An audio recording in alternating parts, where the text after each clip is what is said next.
Si je vous dis que Sonko est en danger, beaucoup ne vont pas me croire. Beaucoup vont dire « Non, tu exagères, Diomaye ne peut jamais faire ça. Ils étaient ensemble, ils ont combattu ensemble, ils ont souffert ensemble, ils ont gagné ensemble. » Mais justement, c'est parce qu'ils ont gagné ensemble que le danger devient encore plus grand. Parce qu'en politique, l'homme qui t'a porté au pouvoir peut devenir l'homme que tu crains le plus une fois que tu es installé au sommet. Et aujourd'hui, je vais vous décortiquer calmement, mais sans détour, pourquoi Diomaye pourrait être en train de préparer quelque chose de très dangereux contre Sonko avant 2029. Abonne-toi maintenant, laisse ton like, partage cette vidéo, parce que ce sujet est très sérieux. Ce n'est pas une vidéo pour insulter. Ce n'est pas une vidéo pour créer la haine. C'est une analyse politique. Et parfois, dans un pays, le peuple doit voir le danger avant qu'il ne soit trop tard. Parce que si le peuple attend toujours que le piège se ferme avant de comprendre, alors le peuple arrive toujours en retard. Aujourd'hui, je vais poser une question simple. Est-ce que Diomaye va laisser Sonko arriver tranquillement, en 2029, se présenter devant le peuple et peut-être l'humilier politiquement? Franchement, réfléchissez bien. Diomaye est président aujourd'hui.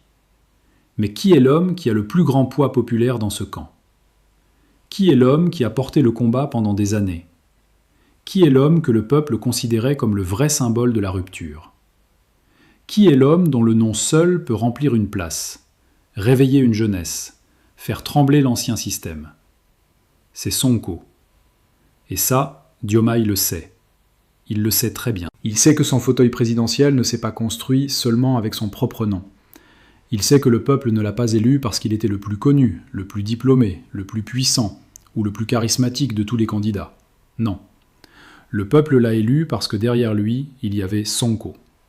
Le peuple l'a élu parce que Sonko l'a désigné. Le peuple l'a élu parce que beaucoup de Sénégalais voyaient Diomaye comme le chemin pour faire gagner le projet de Sonko.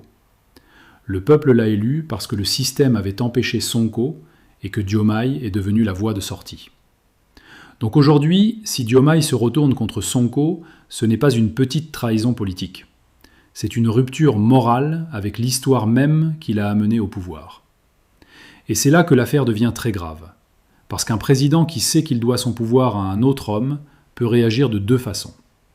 Soit il reste loyal, il respecte la vérité politique, il travaille avec lui, il accepte la réalité du rapport de force, et il protège l'unité du projet. Soit il commence à avoir peur. Il se dit « Si cet homme m'a fait monter, il peut aussi me faire descendre ». Il se dit « Si le peuple l'écoute plus que moi, alors demain je ne serai plus le centre ». Il se dit « Si 2029 arrive et que Sonko se présente, qu'est-ce que je deviens ?» Et c'est là que le danger commence. Parce que le pouvoir ne supporte pas l'ombre. Le pouvoir veut être seul. Le pouvoir veut être regardé. Le pouvoir veut être obéi. Le pouvoir veut être craint. Et quand un président sent qu'un autre homme est plus aimé que lui dans le peuple, même si cet homme est son ancien allié, cet homme devient un danger. Voilà pourquoi je dis que Sonko est en danger. Pas forcément parce qu'on va l'arrêter demain matin, pas forcément parce qu'un plan est écrit noir sur blanc dans un bureau, mais parce que tous les signaux politiques montrent qu'un terrain peut être préparé pour l'affaiblir avant 2029. Et le premier signal, c'est le retour des anciens visages du système. Aujourd'hui, on apprend la nomination de Serigne Bassirou Gueye comme avocat général près la cour d'appel de Saint-Louis. Et là, beaucoup de Sénégalais ont été choqués. Pourquoi ? Parce que ce nom n'est pas neutre dans la mémoire politique du pays. Serigne Bassirou Gueye, pour beaucoup de partisans de Sonko, c'est un symbole de la période Macky Sall. C'est un nom qui rappelle les grands dossiers judiciaires, les accusations, les tensions, les conférences, les décisions qui ont marqué les années de confrontation entre Sonko et l'ancien régime. Dans l'esprit de beaucoup de Sénégalais, ce nom est lié à la période où Sonko était poursuivi, attaqué, fragilisé, empêché. Alors aujourd'hui, quand un tel profil revient dans l'appareil judiciaire, le peuple a le droit de poser des questions. C'est pas de la haine, c'est pas de l'attaque personnelle, c'est de la vigilance politique. Parce qu'un État ne fonctionne pas seulement avec des textes, il fonctionne aussi avec des hommes. Et quand certains hommes reviennent, ils ramènent avec eux des souvenirs, des méthodes, des perceptions, des inquiétudes. La question est simple. Pourquoi maintenant ? Pourquoi ce retour dans ce contexte précis ? Pourquoi au moment où Diomaye et Sonko sont de plus en plus dans un bras de fer institutionnel ? Pourquoi au moment où Sonko se repositionne comme le grand adversaire potentiel de 2029 ? Pourquoi au moment où l'ancien système cherche partout un moyen de respirer à nouveau ? Pourquoi au moment où les batailles constitutionnelles, judiciaires et politiques se multiplient ? Les naïfs diront « c'est juste une nomination ». Mais ceux qui comprennent la politique savent qu'une nomination n'est jamais seulement une nomination. Une nomination peut être un signal. Une nomination peut être une préparation. Une nomination peut être une réhabilitation progressive. Une nomination peut être une manière de tester la réaction du peuple. On remet quelqu'un doucement. On regarde si le peuple crie. Si le peuple dort, on avance. Si le peuple oublie, on renforce. Si le peuple accepte, on replace d'autres pièces. C'est comme ça que les systèmes reviennent, jamais d'un seul coup, toujours progressivement. D'abord un nom, ensuite un poste, ensuite une influence, ensuite un dossier, ensuite une décision. Et quand le peuple comprend enfin, le piège est déjà installé. Voilà pourquoi il faut parler maintenant. Parce que ceux qui ont combattu Sonko hier ne doivent pas revenir aujourd'hui comme si le peuple avait tout oublié. Le peuple n'a pas oublié. Le peuple n'a pas oublié les dossiers. Le peuple n'a pas oublié les tensions. Le peuple n'a pas oublié les morts. Le peuple n'a pas oublié les arrestations. Le peuple n'a pas oublié l'affaire Adji Sarr. Le peuple n'a pas oublié l'affaire Mame Mbaye Niang. Le peuple n'a pas oublié le Prodac. Le peuple n'a pas oublié comment Sonko a été sorti de la présidentielle. Le peuple n'a pas oublié que si Diomaye est devenu candidat victorieux, c'est parce que Sonko avait été empêché. Donc, quand aujourd'hui des profils liés à cette période reviennent dans l'appareil d'État, il faut que les Sénégalais ouvrent grand les yeux. Parce que si demain une nouvelle pression judiciaire tombe sur Sonko, personne ne devra faire semblant d'être surpris. Et là, parlons clairement du scénario possible. Si Diomaye veut empêcher Sonko d'arriver fort en 2029, il n'a pas forcément besoin de l'emprisonner longtemps. Il peut simplement créer une pression permanente. Il peut laisser revenir des hommes qui connaissent les dossiers. Il peut laisser l'environnement judiciaire devenir lourd autour de Sonko. Il peut laisser les médias relancer certaines affaires. Il peut laisser les anciens réseaux souffler à l'oreille du pouvoir. Il peut laisser monter une tension. Et ensuite, au moment opportun, une convocation, une plainte, une procédure, une interprétation juridique, une décision, un blocage. En politique, éliminer un adversaire ne veut pas toujours dire le mettre en prison pendant 10 ans. Parfois, il suffit de le fatiguer, de le distraire, de l'obliger à se défendre au lieu de construire, de l'empêcher de préparer sereinement 2029, de l'enfermer dans des dossiers au lieu de le laisser parler d'économie, de jeunesse, de souveraineté, d'emploi, de réforme. C'est ça la stratégie. Tu ne l'abats pas forcément d'un coup. Tu l'uses, tu l'épuises, tu le salis, tu l'encercles. Tu l'obliges à consacrer son énergie à répondre aux attaques. Et pendant ce temps, le pouvoir prépare son deuxième mandat. Voilà pourquoi je dis que le danger est réel. Parce que Sonko n'est pas seulement un adversaire politique possible pour Diomaye. Sonko est une menace existentielle pour son avenir présidentiel. Imaginez 2029. Diomaye arrive avec son bilan. Sonko arrive avec son histoire. Diomaye arrive avec le fauteuil. Sonko arrive avec la légende du combat. Diomaye arrive avec l'État. Sonko arrive avec la base populaire. Diomaye arrive avec les promesses difficiles à tenir. Sonko arrive avec le récit de celui qu'on a empêché, de celui qui a fait gagner les autres, de celui qui revient demander au peuple de trancher directement. Qui peut dire que Diomaye serait tranquille dans ce scénario ? Personne. Et c'est pour ça que tout pouvoir qui craint une élection directe cherche souvent à régler le problème avant les urnes. Macky Sall l'avait compris. Avant même d'affronter Sonko dans une présidentielle, il fallait le fragiliser juridiquement, médiatiquement, politiquement. Aujourd'hui, la question est terrible. Est-ce que Diomaye peut être tenté de faire la même chose ? Normalement, il ne devrait jamais. Parce que Diomaye connaît cette histoire. Il sait ce que le peuple a vécu. Il sait ce que Sonko a subi. Il sait ce que l'ancien régime a fait. Il sait ce que les Sénégalais ont refusé. Il sait que beaucoup de jeunes sont morts dans cette bataille contre l'injustice. Il sait que des familles ont pleuré. Il sait que le pays a failli exploser. Il sait que la tentative de report de l'élection avait traumatisé le Sénégal. Donc moralement, Diomaye devrait être le dernier homme à utiliser les méthodes de Macky Sall. Mais justement, le pouvoir n'a pas toujours une morale. Le pouvoir a une peur. Et quand la peur du deuxième mandat entre dans la tête d'un président, beaucoup de principes disparaissent. C'est ça qui est dangereux. Diomaye peut se dire « Je ne veux pas emprisonner Sonko comme Macky. Mais je peux le neutraliser autrement. Je peux l'encercler. Je peux le forcer à la prudence. Je peux le pousser à l'erreur. Je peux laisser les anciens dossiers revenir. Je peux utiliser le désordre pour dire que le pays est sous tension. Je peux laisser les choses monter, puis dire qu'il faut préserver la stabilité. Voilà pourquoi le peuple doit être vigilant. Parce que souvent, les coups politiques ne viennent pas directement avec le mot « coup ». Ils viennent avec de beaux mots.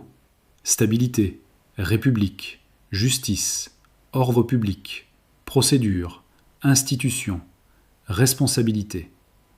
Mais derrière ces mots, parfois, il y a une seule peur, affronter le peuple dans les urnes. Et là je pose une question à Diomaye. Si tu es fort, pourquoi avoir peur de Sonko? Si ton bilan sera bon, pourquoi vouloir l'affaiblir? Si le peuple t'aime vraiment pour toi-même, pourquoi craindre l'homme qui t'a porté au pouvoir? Si tu es convaincu que tu travailles pour le Sénégal, laisse 2029 arriver. Laisse le peuple choisir. Laisse Sonko se présenter s'il veut. Laisse l'opposition se présenter. Laisse tout le monde se présenter. Et que le peuple tranche. Mais si tu commences à ramener les anciens visages, à bloquer les lois qui limitent ton pouvoir, à faire des recours, à gagner du temps, à laisser la tension monter autour de Sonko, alors le peuple va commencer à comprendre. Il va comprendre que le problème n'est pas la République. Le problème, c'est la peur de perdre, la peur d'être humilié, la peur de découvrir que ton pouvoir venait plus de Sonko que de toi-même. Et c'est là que Diomaye est en train de prendre un chemin très dangereux. Parce que Sonko n'est pas un adversaire ordinaire. Toucher Sonko brutalement, c'est toucher une partie très sensible du peuple. Ce n'est pas seulement arrêter un homme, c'est réveiller une mémoire, c'est rappeler Macky Sall, c'est rappeler 2021, c'est rappeler 2023, c'est rappeler les morts, c'est rappeler les procès, c'est rappeler l'injustice. C'est rappeler l'impression que le pouvoir utilise la justice pour écarter un adversaire. Et si Diomaye fait ça, il ne sera pas vu comme un président qui protège l'État, il sera vu comme un président qui a trahi l'histoire qui l'a créée. Et ça, politiquement, c'est très lourd. Parce que Macky Sall était l'adversaire assumé. On savait qu'il était en face. Mais Diomaye, lui, a été porté par la même base que Sonko. Donc s'il se retourne contre Sonko, la blessure sera encore plus profonde. C'est comme quelqu'un qui sort de la souffrance grâce à ton aide, arrive au sommet, goûte au confort, puis commence à penser que celui qui l'a aidé peut lui reprendre ce confort. C'est ça le danger psychologique du pouvoir. Quelqu'un qui vivait dans la difficulté peut devenir plus accroché au pouvoir qu'un ancien privilégié. Parce qu'il a découvert le palais, il a découvert les honneurs, il a découvert les cortèges, il a découvert l'autorité, il a découvert les gens qui se lèvent quand il entre. Il a découvert les nominations. Il a découvert les réseaux. Il a découvert la puissance d'un décret. Et là, il peut se dire « je ne veux plus redescendre ». Et s'il pense que Sonko peut le faire redescendre, alors Sonko devient son problème numéro 1. Voilà pourquoi cette affaire est plus profonde que beaucoup ne le pensent. Ce n'est pas seulement de la politique, c'est aussi humain, c'est aussi psychologique, c'est aussi le rapport entre le pouvoir et la reconnaissance. Diomaye devrait se dire « je dois rester loyal à l'esprit du combat ». Mais peut-être qu'une partie de lui se dit « je dois exister sans Sonko ». Et si exister sans Sonko veut dire affaiblir Sonko, alors le Sénégal entre dans une zone dangereuse. Maintenant, parlons des anciens du système. Pourquoi leur retour est si inquiétant? Parce que ces gens-là ne détestent pas Sonko seulement comme adversaire. Ils détestent ce que Sonko a réveillé. Sonko a réveillé le peuple. Sonko a dit aux Sénégalais « Vous avez le droit de demander des comptes. Vous avez le droit de parler des ressources naturelles. Vous avez le droit de regarder les impôts. Vous avez le droit de questionner les marchés publics. Vous avez le droit de refuser le président roi. Vous avez le droit de dire que l'État n'est pas la propriété d'un clan. » Et ça, pour ceux qui vivaient de l'ancien système, c'était insupportable. Avant, si tu étais ami du président, tu pouvais vivre comme dans un paradis. Tu avais les marchés, tu avais les postes, tu avais les protections, tu avais les médias, tu avais les privilèges, tu avais les invitations, tu avais les réseaux. Tu pouvais tout faire, ou presque, parce que le système te couvrait. Puis Sonko est arrivé et a dit « Non, le peuple regarde ». Et pour ces gens, c'était comme si quelqu'un venait les chasser du paradis. Voilà pourquoi ils ne veulent pas seulement battre Sonko, ils veulent l'effacer. Ils veulent effacer son influence, ils veulent effacer son exemple. Ils veulent effacer cette idée que le peuple peut se lever contre un système. Et si Diomaye ouvre la porte à ces gens, même indirectement, même progressivement, alors Diomaye devient l'instrument de leur revanche. C'est ça que les Sénégalais doivent comprendre. Peut-être que Diomaye pense utiliser l'ancien système contre Sonko. Mais souvent, c'est l'ancien système qui utilise le président. Il lui souffle « Attention, Sonko est dangereux ». Il lui dit « Tu dois te protéger ». Il lui dit « Nous connaissons les dossiers ». Il lui dit « Nous pouvons t'aider ». Il lui dit « Avec nous, tu peux contrôler ». Et petit à petit, le président qui disait « rupture » devient dépendant de ceux qu'il devait remplacer. C'est comme ça que le système revient. Il ne revient pas toujours avec un coup d'État. Il revient avec des conseils. Il revient avec des nominations. Il revient avec des dossiers. Il revient avec des experts.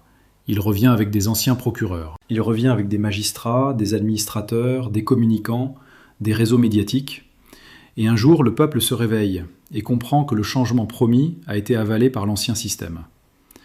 Voilà pourquoi il faut parler maintenant. Parce que si on attend 2029, il sera peut-être trop tard. Il faut surveiller les étapes. Étape 1, banaliser le retour de certains anciens profils. Étape 2, relancer dans l'opinion les vieux dossiers contre Sonko. Étape 3, présenter Sonko comme un homme instable, dangereux, menaçant pour la paix. Étape 4, créer un climat où toute action contre lui sera présentée comme nécessaire. Étape 5, le convoquer, l'accuser, le bloquer ou le fragiliser. Étape 6, dire au peuple que ce n'est pas politique, que c'est la justice. C'est un scénario classique, et le Sénégal l'a déjà vu. Donc aujourd'hui, si les mêmes pièces commencent à revenir sur l'échiquier, il faut crier avant que le match ne soit terminé. Mais attention, encore une fois, crier ne veut pas dire casser. Crier ne veut pas dire appeler à la violence. Crier veut dire alerter, informer, analyser, organiser, mettre la pression démocratique, exiger la transparence, dire au président « nous voyons », dire au système « nous n'avons pas oublié », dire aux institutions « restez dans votre rôle », dire aux magistrats « ne devenez pas les instruments d'un règlement politique », dire à Sonko lui-même « fais attention, ne donne aucun prétexte ». Parce que Sonko aussi doit être très prudent. S'il est vraiment visé, alors chaque mot compte, chaque geste compte, chaque réaction compte. Ses adversaires peuvent chercher à le pousser à l'erreur. Ils peuvent vouloir qu'il s'énerve. Ils peuvent vouloir qu'il attaque les institutions. Ils peuvent vouloir qu'il dise une phrase exploitable. Ils peuvent vouloir qu'il apparaisse comme quelqu'un qui menace la stabilité. Donc Sonko doit rester froid, très froid. Il doit utiliser l'Assemblée, il doit utiliser la loi, il doit utiliser la parole maîtrisée. Il doit parler au peuple sans donner à ses ennemis l'arme qu'il cherche. Parce que l'objectif de ceux qui veulent l'affaiblir peut être simple, le faire sortir du cadre. Et s'il sort du cadre, ils diront « Vous voyez, il est dangereux ». Mais s'il reste dans le cadre, s'il reste institutionnel, s'il reste stratégique, alors ceux qui veulent le piéger seront obligés de se dévoiler. Voilà pourquoi le peuple aussi doit rester intelligent. Ne tombez pas dans la provocation. Ne donnez pas à ceux qui veulent le chaos l'image du chaos. Parce que parfois, un pouvoir qui veut reporter, contrôler ou durcir la situation cherche d'abord une tension. Il cherche une rue en colère. Il cherche des images. Il cherche une justification. Il cherche à dire « le pays est menacé ». Et ensuite, il prend des mesures. Donc le peuple doit être ferme mais discipliné. Vigilant mais intelligent. Déterminé mais organisé. Parce que la vraie force du peuple, ce n'est pas seulement la colère, c'est la lucidité. Maintenant, revenons à Diomaye. Je veux lui parler directement dans cette analyse. Diomaye, tu as été porté par une promesse. La promesse de rupture. La promesse d'un Sénégal différent. La promesse que plus jamais la justice ne serait utilisée comme une arme politique. La promesse que plus jamais un adversaire ne serait écarté par des méthodes qui ressemblent à l'ancien régime. La promesse que le pouvoir serait plus propre, plus humble, plus transparent. Si aujourd'hui, sous ton autorité, des figures du vieux système reviennent et que Sonko commence à être encerclé, alors tu devras répondre devant l'histoire. Tu peux gagner quelques mois, tu peux gagner quelques manœuvres, tu peux gagner quelques décisions, mais tu ne pourras pas effacer la mémoire du peuple. Le peuple sait qui t'a porté. Le peuple sait pourquoi tu as gagné. Le peuple sait ce que Sonko représentait. Le peuple sait que sans ce combat, tu ne serais pas là où tu es. Donc si tu utilises le pouvoir pour neutraliser celui qui a ouvert la voie, alors ce ne sera pas seulement une erreur, ce sera une blessure historique. Et cette blessure peut te poursuivre jusqu'en 2029. Parce qu'un peuple trahi ne pardonne pas facilement. Le peuple peut patienter quand il croit en toi. Mais quand il pense que tu l'as trompé, c'est fini. Et c'est là que Diomaye doit être très prudent. S'il veut vraiment être président de tous les Sénégalais, qu'il laisse la démocratie respirer, qu'il laisse Sonko exister, qu'il laisse les adversaires parler, qu'il laisse les institutions jouer leur rôle sans calcul, qu'il ne ramène pas les méthodes de Macky Sall, qu'il ne transforme pas la justice en champ de bataille, qu'il ne prépare pas 2029 avec les outils de l'État, qu'il travaille pour le peuple, parce que le Sénégal souffre. Les jeunes cherchent du travail, les hôpitaux manquent, les familles souffrent, le coût de la vie fatigue les ménages, les agriculteurs attendent, les entrepreneurs attendent, les étudiants attendent. Et pendant ce temps, si le président pense seulement à comment affaiblir Sonko avant 2029, alors il n'est pas en train de gouverner, il est en train de calculer. Et un peuple qui souffre n'a pas besoin d'un président calculateur, il a besoin d'un président travailleur. Maintenant, regardons le pire scénario. Diomaye approche de 2029. Son bilan est contesté, Sonko est populaire, Pastef est divisé, l'opposition traditionnelle est faible, l'ancien système cherche un retour, les réseaux reviennent, la tension monte. Dans ce contexte, Diomaye peut se dire « Si je laisse Sonko candidat, je suis fini ». Alors il peut être tenté de créer une situation. Pas forcément pour annuler définitivement l'élection dès le départ, mais pour créer un chaos contrôlé. Une affaire judiciaire, une tension nationale, des manifestations, des accusations, puis dire « Le pays est sous tension, il faut préserver la stabilité, il faut repousser, il faut réorganiser, il faut sécuriser ». Voilà le danger. Et ceux qui disent que c'est impossible n'ont rien appris de 2024. Au Sénégal, on a déjà vu un président tenter de reporter une élection. On a déjà vu l'inimaginable devenir réel. Donc il ne faut plus dire « impossible », il faut dire « vigilance ». Le peuple doit surveiller tout ce qui peut préparer ce terrain. Les nominations, les discours, les dossiers, les attaques médiatiques, les décisions de justice, les pressions sur l'Assemblée, les divisions de Pastef, les mouvements autour de Sonko, tout. Parce que le piège politique se construit avec des petits morceaux. Un morceau aujourd'hui, un morceau demain, et un jour, on voit la cage. Conclusion. Urgent au Sénégal, Sonko est peut-être en danger politique. Pas parce que l'État a déjà annoncé quelque chose, mais parce que les signaux s'accumulent. Le retour de certains profils de l'ancien système, les tensions entre Diomaye et Sonko, la peur de 2029, les blocages institutionnels, la volonté apparente de gagner du temps, la nécessité pour Diomaye d'exister sans Sonko, la possibilité de réactiver de vieux dossiers. Tout cela doit alerter le peuple.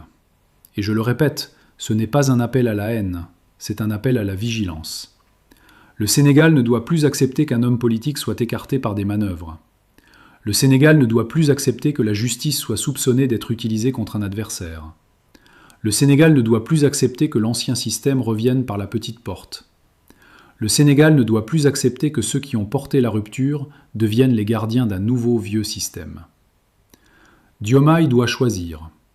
Soit il reste fidèle à l'esprit de rupture, soit il devient l'homme qui a utilisé Sonko pour arriver au pouvoir avant de chercher à l'effacer, et Sonko aussi doit choisir, soit il tombe dans la provocation, soit il reste froid, légal, stratégique, et oblige ses adversaires à se dévoiler. Le peuple, lui, doit rester éveillé, parce que dans ce pays, quand le peuple dort, les systèmes travaillent. Dites-moi en commentaire ce que vous pensez. Est-ce que le retour de certains anciens profils du système est un simple hasard administratif, ou est-ce le début d'une préparation contre Sonko avant 2029 ? Est-ce que Diomaye peut oser refaire à Sonko ce que Macky Sall avait fait? Est-ce que Sonko doit déjà se protéger politiquement, juridiquement et institutionnellement? Et surtout, est-ce que le peuple sénégalais va encore accepter qu'on tente de lui voler son droit de choisir? Abonne-toi, partage cette vidéo et retiens bien ceci. Quand un président faible voit arriver un homme plus fort que lui devant le peuple, il a deux choix. L'affronter dans les urnes ou chercher à l'effacer avant les urnes. Et aujourd'hui, toute la question est de savoir quel chemin Diomaye est en train de prendre.